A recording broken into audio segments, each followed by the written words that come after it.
sistem Indonesia ini. Misalnya oposisi, memang tidak ada oposisi dalam sistem Indonesia karena kita ini adalah presidensialisme. Tapi perlu ditegaskan dalam presidensialisme itu oposisinya adalah anggota DPR. Maka saya terus terang benar tadi Mas Sugeng mengatakan itu DPR-nya harus independen karena oposisi dalam presidensialisme itu adalah DPR. Jadi, nah sekarang kenapa orang cemas ketika semua partai diajak bertemu dengan presiden? Sebenarnya kecemasannya adalah karena khawatir DPR-nya tidak independen. Tetapi kalau Pak Jokowi misalnya berani mengajak partai politik ke depan supaya ada independensi DPR, sebenarnya itu inherent dengan ajakan itu. Jadi tarikan orang-orang yang diajak masuk kabinet besok pagi akan dilantik ini sebenarnya tidak ada masalah kalau DPR-nya independen. Seperti di negara-negara maju ketika anggota DPR-nya itu tidak bisa didikte oleh pimpinan partai politik. Tapi kecemasan yang berkembang di masyarakat itu adalah karena faktanya anggota DPR itu nggak bebas, nggak boleh ngomong. Kalau ngomong agak ekstrim sedikit ditelepon oleh ketum. Diingatkan bahkan bisa dipecat kayak saya ini kalau salah-salah gitu loh. Jadi, nah ini faktanya sebenarnya, makanya kita kalau mau betul-betul serius itu adalah penguatan parlemen. Saya kebetulan sedang membuat buku yang kira-kira salah satu agendanya ke depan yang harus diperbaiki adalah independensi parlemen. Bagaimana agar parlemen itu tiap hari kalau nanya itu, Anda bayangkan nanti Prabowo Subianto, Menhan, ya kan, mitranya itu Komisi 1. Dia akan dihajar itu kan sebagai menteri karena dia akan membawa semua kepala staf untuk rapat dengan Komisi 1.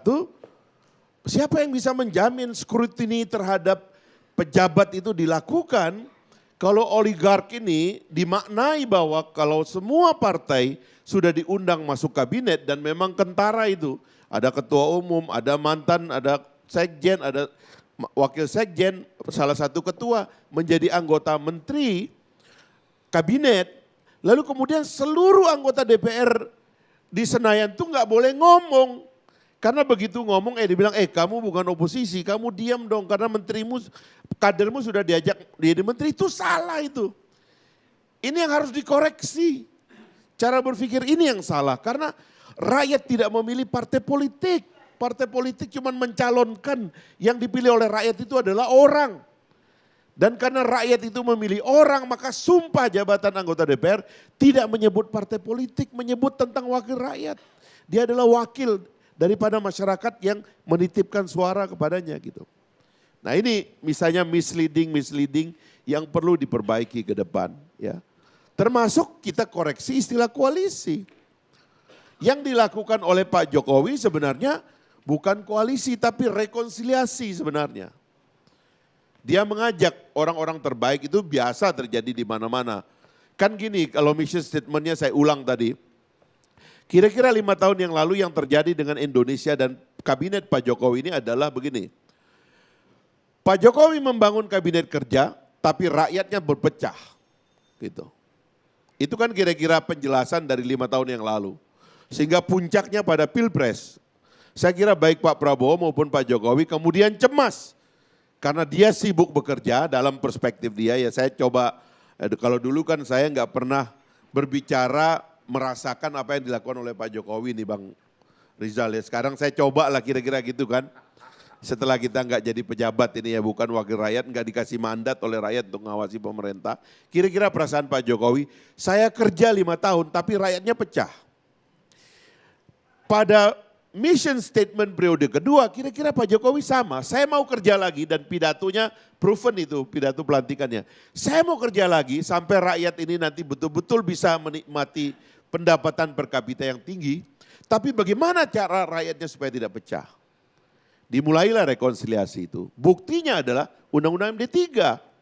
Saya tanya waktu rapat, ini kok presiden bisa cepat menyetujui supaya pimpinan partai politik semuanya menjadi pimpinan MPR.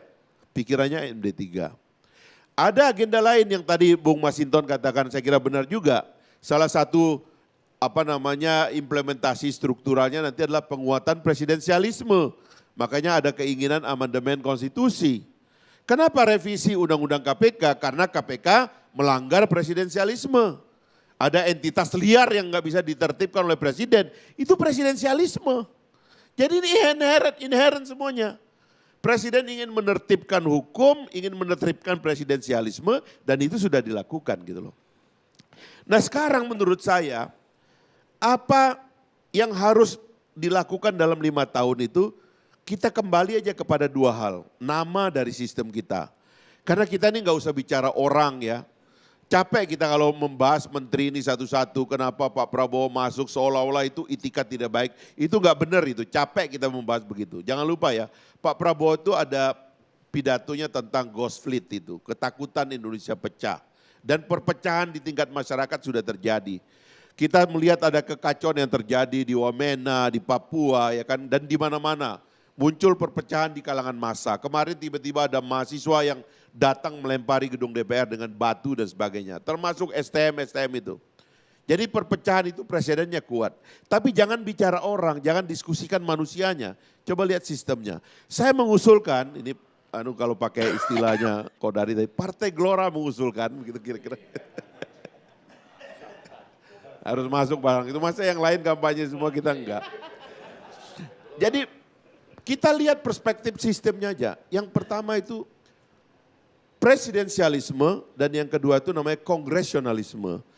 Presidensialisme dan kongresionalisme adalah nama sistem kita. Jangan lupa. Kenapa disebut presidensialisme? Karena presidennya dipilih oleh rakyat.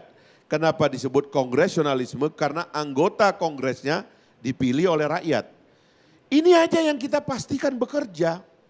Presiden apabila dia mengangkat seorang pejabat menjadi menteri, sepenuhnya adalah hak prerogatif presiden dan sepenuhnya loyalitasnya kepada presiden. Saya mengutip positif itu kata-kata presiden dalam pidatonya itu. Kepada menteri yang bekerja, yang tidak disiplin, yang punya agenda sendiri, saya tidak akan kasih maaf dan saya akan pecat. Itu bagus tuh statement tuh. Karena statement itu berlaku juga buat Pak Prabowo.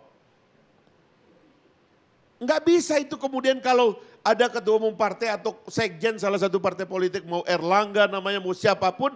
Kalau dia sudah menjadi menterinya presiden, dalam presidensialisme dia anak buahnya presiden. Enggak ada bergen-bergen di sini. Itu kata sistemnya begitu. Nah kongresionalismenya juga begitu. Kalau saya sudah dipilih oleh rakyat, ya jangan Anda dikte saya seolah-olah saya ini adalah skrup partai politik. Sehingga saya tidak bisa membawa aspirasi rakyat saya. Yang saya harus taati setiap hari adalah pimpinan partai. Itu juga harus ditegakkan. Supaya kewenangan yang besar yang ada pada presiden, termasuk bisa nyuruh-nyuruh ketua umum partai itu, akan kita bentengi dengan adanya anggota DPR yang independen. Yang punya hak bertanya yang bebas. Yang tidak sedikit-sedikit ditelepon oleh ketua umum partainya. Mohon maaf ini ketum marah ini, tolonglah jangan begitu, ketum gak boleh. Apa ini ketum-ketum? Yang milih rakyat kok.